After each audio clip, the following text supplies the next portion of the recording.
કદાચ ગુજરાતમાં પ્રથમ ગવર્મેન્ટ હોસ્પિટલ હશે કે જે આપણે કરી શક્યા છીએ કે નેશનલ એસેસમેન્ટ કરી શક્યા છીએ યા અને આપણે નેશનલી જે આપણે ક્વોલિટી કાઉન્સિલ હોય તેના તરફથી એટલે મિનિસ્ટ્રી ઓફ હેલ્થ ફેમિલી હેલ્થકેરમાંથી ત્યાંથી ટીમ મોકલવામાં આવે છે. આપણે ઓલરેડી સ્ટેટ સર્ટિફાઈડ છીએ આ બંને માટે.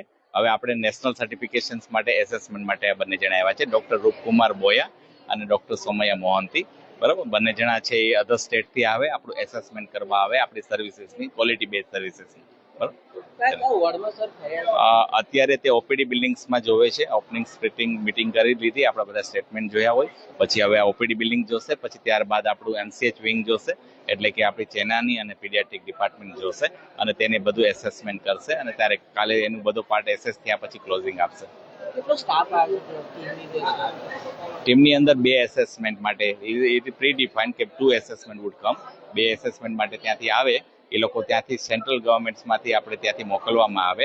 આપણે જ્યારે સક્ષમ પોર્ટલની અંદર તેને આપણે એપ્લાય કરીએ ત્યારબાદ એ લોકો એઝ પર ધ નોર્મ્સ એ લોકો મોકલે છે અને જે મોકલે છે તેનું આપણે એસેસમેન્ટ કરવાની ડેટ પ્રી ડિફાઇન્ડ હોય છે. આપણા ક્વોલિટીના જે ક્રાઇટેરિયા છે, આપણા જે માપદંડો છે તે ચેક કરતા હોય છે અને એની અંદર આપણે ઓલરેડી સ્ટેટ સર્ટિફાઈડ છીએ, હવે नेशनल सर्टिफिकेशन था से। अब आज गवर्नमेंट इंडिया से ये लक्ष्य और मुस्कान का असेसमेंट चल रहा है का वो देखने के बाद पूरा रिपोर्ट गवर्नमेंट ऑफ इंडिया को दे देते हैं। Thank you and hope everything goes good with this facility. ये यहाँ सब कुछ अच्छा चल रहा है, वो देखने के लिए आए हैं। वो रिपोर्ट तो क्वालिटी में कैसे इम्प्रूवमेंट चल रहा है, वो सब इतने साल से क्या क्या इम्प्रूवमेंट लगा रहा है इधर, वो देखने के लिए आए।